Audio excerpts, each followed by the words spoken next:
today is Friday. So after completing our prayer, we are going to our mass. So you can see today with me, teacher. So sir, would you like to say something? Yeah, definitely. Hello, hi everyone. How are you? Hope are you all doing fine.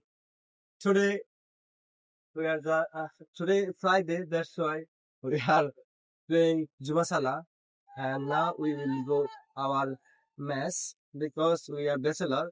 In this time we stay hostel.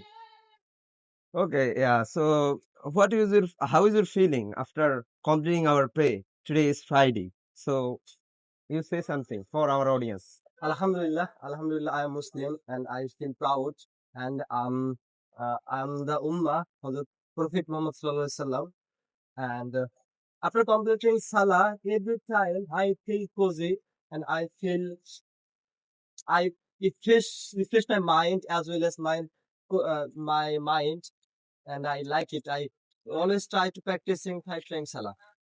Okay, actually, we are here to make video. Actually, today we don't have any preparation. We are just making video randomly to improve our spoken English, to improve our fluency. So that's why. Am I right, Mr. Yeah, definitely.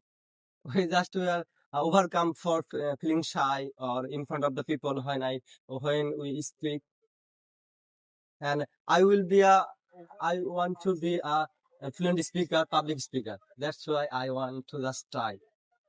Okay, at the same time, we are inspiring you. If you every day make one video, it will be really beneficial for you. If you just make one video, it can improve your fluency. It can enhance your English. So stay with English team. Assalamu alaikum. Yeah, definitely. Thank you so much.